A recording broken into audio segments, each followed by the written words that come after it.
Halo teman-teman mahasiswa semua, kembali lagi dengan saya Selvi Sentia, dosen pengampu mata kuliah Kepemimpinan Pemerintahan. Oke teman-teman, pada kesempatan kali ini kita akan membahas tentang macam-macam gaya kepemimpinan. Nah, mungkin di pertemuan yang lalu kita sudah bahas ya, apa itu tipe-tipe kepemimpinan. Nah, sekarang kita akan bahas apa saja sih gaya kepemimpinan pemerintahan. Nah, sebelum kita bahas gaya-gaya kepemimpinan pemerintahan, kita harus tahu dulu nih asal dari kata gaya. Nah, jadi gaya ini berasal dari kata style yang berarti corak atau mode seseorang yang tidak banyak berubah dalam mengerjakan sesuatu. Hal ini gaya merupakan kesanggupan, kekuatan, kemudian cara, irama, ragam, bentuk lagu, metode yang khas dari seseorang untuk bergerak serta berbuat sesuatu. Nah, jadi teman-teman, gaya ini merupakan corak atau sifat dari seseorang. Dari seseorang, bagaimana seseorang itu melakukan kesanggupan atau kekuatannya atau cara gitu. Nah, jadi gaya ini adalah khas yang dimiliki oleh seseorang gitu. Nah, kemudian dengan demikian yang bersangkutan itu mendapat penghargaan untuk keberhasilan dan kejatuhan nama bila mengalami kegagalan. Jadi gaya ini adalah sesuatu yang khas yang dimiliki oleh seseorang gitu teman-teman. Oke, kita bahas selanjutnya yaitu macam-macam gaya kepemimpinan pemerintahan. Nah, jadi gaya kepemimpinan pemerintahan itu ada 4 teman-teman semua. Kita bahas satu-satu. Yang pertama itu ada gaya demokratis ya. Nah, mungkin sering banget ya teman-teman dengar dengan gaya demokratis ini karena banyak sekali nih gaya demokratis ini dipunyai oleh seorang pemimpin kita di negara Indonesia ya. Jadi, nah, gaya demokratis ini adalah cara atau irama seseorang dalam memimpin pemerintahan dalam menghadapi masyarakat dan bawahannya. Kemudian gaya demokratis ini memakai metode pembagian tugas. Tugas-tugas pemerintah dibagi habis dengan bawahannya atau seksi-seksi dibagi secara proporsional sesuai dengan beban tugas dan tanggung jawabnya. Nah, intinya gaya demokratis ini adalah seseorang yang memimpin suatu negara atau suatu wilayah yang menghadapi masyarakatnya itu dengan bawahannya itu dibagi tugasnya gitu. Jadi ada pembagian tugas. Kalau kita sering sebut juga ada tugas secara desentralisasi lah ya. Nah, jadi ada pembagian tugas atau pelimpahan wewenang dari pusat ke tingkat yang paling bawah. Jadi jelas nih kalau gaya demokratis itu ada pembagian tugasnya ke bawahannya, nggak semuanya dikerjakan oleh pimpinan.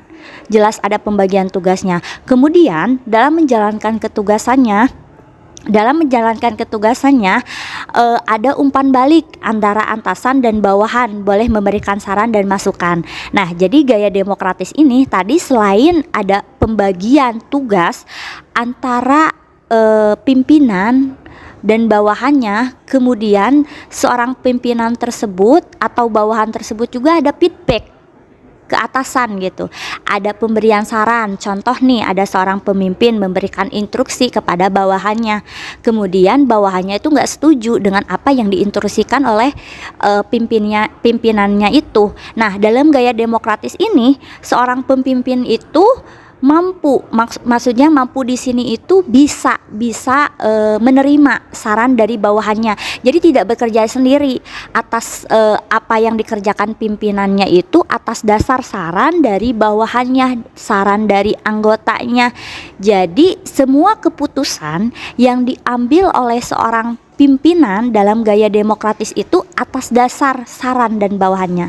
Nah itu teman-teman untuk gaya demokratis. Kita nih sudah bahas satu gaya demokratis. Nah sekarang yang kedua itu ada gaya birokratis. Nah kalau gaya birokratis itu adalah cara dan irama seorang pemimpin dalam menghadapi bawahannya dan masyarakatnya memakai metode tanpa pandang bulu. Nah jadi nggak ngeliat nih dia mau anak siapa, dia keturunan siapa, mau laki-laki, mau perempuan. Dalam gaya birokratis ini nggak ada pandang bulu gitu teman-teman. Kemudian setiap bawahannya itu diperlakukan sama disiplinnya, taat pada aturan atau rules. Jadi harus taat, bawahannya tuh aturannya A, harus taat sama aturan A kayak gitu. Kemudian ada spesialisis ketugasan sehingga kemudian bawahannya menjadi kaku tetapi sederhana.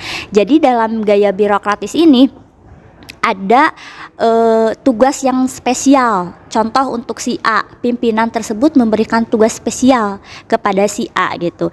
Nah dalam pemberian tugas tersebut mengakibatkan yang diberikan tugas sama pimpinan itu menjadikan dia itu kaku karena diberikan tugas tersebut oleh pimpinannya.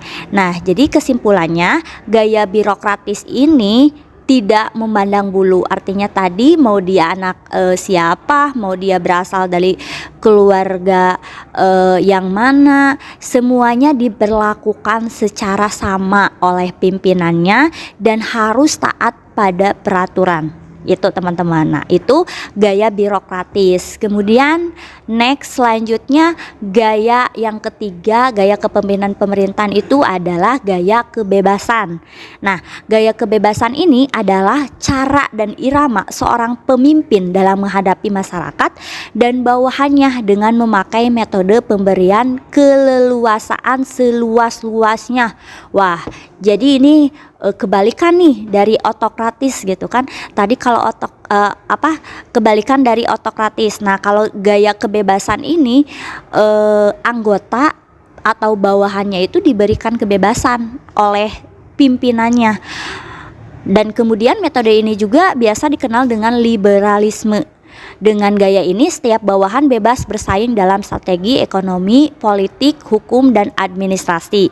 Artinya gaya kebebasan ini memberikan seluas-luasnya kebebasan terhadap bawahannya gitu. Nah itu untuk gaya kebebasan. Kemudian gaya kepemimpinan selanjutnya yang keempat itu ada gaya otokratis. Oke. Nah, gaya otokratis itu yaitu gaya seorang pemimpin dalam menghadapi bawahan atau masyarakatnya dengan menggunakan cara paksaan, kekuasaan. Nah, jadi ini kebalikan tadi dengan gaya kebebasan dengan gaya demokratis. Nah, kalau demokratis itu penyampaian atau keputusan dari pimpinan, ada pembagian tugas juga dari pimpinan. Nah kalau otokratis itu enggak teman-teman. Jadi otokratis itu semuanya ada di tangan seorang pimpinan. Bawahan ataupun anggota itu enggak diberikan kesempatan untuk memberikan saran, tanggapan, dan lain-lain. Kemudian cara ini cocok juga diterapkan di kalangan militer untuk mempercepat waktu dengan sistem komando sehingga hasilnya efektif. Nah, sepertinya kalau gaya otokratis ini cocok diterapkan kalau zaman dulu, zaman penjajahan dan lain-lain gitu. Karena gaya otokratis ini diputuskan secara cepat gitu, tanpa ada musyawarah dulu. Berbeda tadi dengan gaya demokratis. Kalau demokratis kan keputusannya sesuai dengan saran dari bawahannya, sesuai dengan keinginan masyarakat. Jadi keputusannya itu atas dasar musyawarah, hasil musyawarah bareng-bareng. Kalau otokratis itu enggak. Jadi langsung diambil keputusannya itu diambil dari keinginan si pemimpin tersebut. Nah, tetapi gaya otokratis ini cocok sekali teman-teman diterapkan di daerah yang sudah maju karena ketakutan bawahannya hanya ketika seseorang sedang berkuasa saja. Jadi karena kita bukan negara maju, gaya otokratis ini mungkin kurang cocok ya diterapkan di negara kita gitu. Sepertinya untuk yang paling cocok di negara kita itu gaya demokratis, karena kita lihat juga pimpinan-pimpinan kepala negara yaitu presiden kebanyakan itu mempunyai gaya yang demokratis gitu.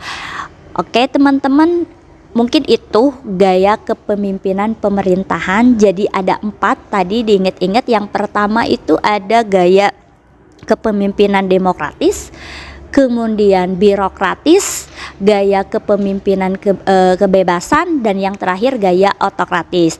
Nah, untuk lebih jelasnya lagi teman-teman, mari kita lihat cuplikan video bagaimana dari gaya-gaya tersebut biar teman-teman tambah paham nih gimana sih gaya otokratis, gimana sih gaya demokratis. Oke teman-teman, kita lanjut ke video cuplikan tentang gaya kepemimpinan pemerintahan. Assalamualaikum warahmatullahi wabarakatuh. Waalaikumsalam warahmatullahi wabarakatuh. Baik, terima kasih atas kehadiran Ibu Bapak dosen. Saya Darul Ramadan selaku Kaprodi Administrasi Pemerintahan. Pada rapat kesempatan hari ini kita bakal membahas mengenai peralihan dari perkuliahan offline ke hybrid atau online dikarenakan sehubungan dengan hari raya Natal dan Tahun Baru. Nah, apakah ada masukan dan saran dari Ibu Bapak? Ya, Ibu Tiara. Kalau menurut saya, kalau misalkan untuk sebulan ke depan dilakukan secara online itu saya rasa kurang efektif. Karena sebelum-sebelumnya pun mahasiswa ini dalam menerima materi itu dirasa kurang efektif. Karena apalagi mahasiswa kalau misalkan online sering off cam, jadi penyampaian materi juga kurang maksimal. Baik, diterima. Apakah ada yang lain? Ya, Ibu Ica. Baik, saya setuju dengan pendapat Ibu Tiara. Bagaimana kalau dikarenakan tidak semua mahasiswa yang merayakan Natal dan banyak juga yang berdomisili dekat dengan kampus, bagaimana kalau kita melaksanakan perkuliahan hybrid saja, sehingga sebagian melaksanakan offline di kampus dan sebagian lagi melaksanakan secara daring dari rumah. Baik, keputusan pada rapat pagi hari ini, perkuliahan di Prodi Administrasi Pemerintahan akan diadakan secara hybrid. Bagi mahasiswa yang ada di sekitar Jatinangor dan Bandung akan melaksanakan perkuliahan secara luring, sedangkan yang sudah pulang ke luar kota akan melaksanakan perkuliahan secara daring. Sekian hasil rapat pada pagi hari ini. Terima kasih. Wassalamualaikum warahmatullahi wabarakatuh. Oke, assalamualaikum warahmatullahi wabarakatuh. Di sini saya mengumpulkan kalian untuk membahas kunjungan kerja kita di Desa Buah Batu pada tanggal 13 minggu depan. Saya harap kalian semua bisa datang dan hadir di acara tersebut. Saya nggak bisa Pak, soalnya ada agenda lain di hari itu. Saya juga Pak. Agenda kalian itu tidak lebih penting dari agenda ini. Jadi saya ingin kalian tetap datang di acara ini karena pengambilan keputusan itu ada di tangan saya. Mengerti? Baik Pak. Assalamualaikum warahmatullahi wabarakatuh. Sebelumnya terima kasih kepada rekan-rekan yang sudah bersedia hadir pada agenda kali ini. Jadi saya akan membagikan beberapa kebijakan yang sudah tertera sesuai bidangnya masing-masing.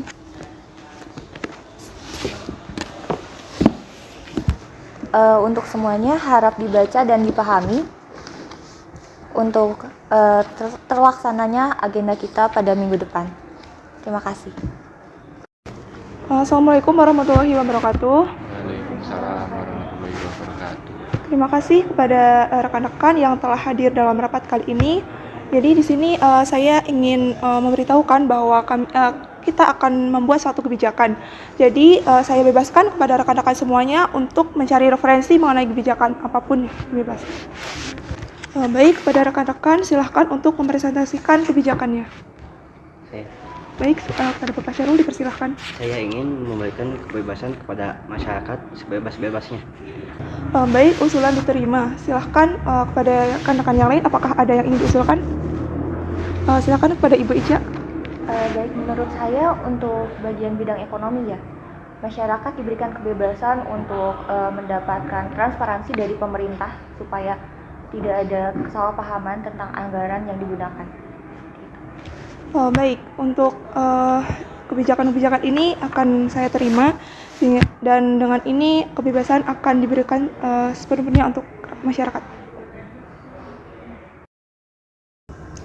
Baik teman-teman semua, tadi sudah menyaksikan kan bagaimana video dari gaya-gaya kepemimpinan yang sudah diperagakan oleh teman-teman mahasiswa administrasi pemerintahan. Nah, jadi tadi dalam video pertama yaitu ada gaya demokratis, kemudian kedua otokratis, ketiga ada gaya kepemimpinan birokratis, dan yang terakhir ada kebebasan. Nah, jadi kita bisa menyimpulkan nih teman-teman. Tadi di video pertama gaya kepemimpinan demokratis, yaitu kita ketahui dalam video bahwa tadi anggotanya atau bawahannya memberikan saran kepada pimpinannya, dan pimpinannya itu mengambil keputusan itu melalui tadi hasil musyawarah atau hasil-hasil dari saran dari anggota dan bawahannya. Nah, kemudian tadi untuk video yang kedua yaitu gaya kepemimpinan otokratis. Nah, kita bisa lihat dalam video bahwa bawahan ataupun anggota itu nggak diberi kesempatan untuk ngasih saran kepada pimpinannya. Jadi pimpinan itu mengambil keputusan atas kehendak sendiri gitu. Kemudian yang ketiga tadi birokratis. Nah, dalam video tadi sudah dipraktekkan, kita lihat di dalam video, dalam gaya kepemimpinan birokratis itu terbagi antara tugas-tugas semua pimpinan ke bawahannya gitu. Jadi semuanya itu mendapatkan tugas dari pimpinan. Kemudian yang terakhir itu ada video gaya kepemimpinan kebebasan. Nah, tadi di dalam video kita bisa menyaksikan bahwa anggota atau bawahannya diberikan kebebasan dalam membuat sebuah kebijakan oleh seorang pimpinan. Nah, itu teman-teman tadi sekilas video dan penjelasannya dari saya. Oke, sampai sini dulu teman-teman terkait dengan penjelasan gaya kepemimpinan pemerintahan. Nanti kita lanjut di segmen selanjutnya dalam materi yang lebih ramai lagi.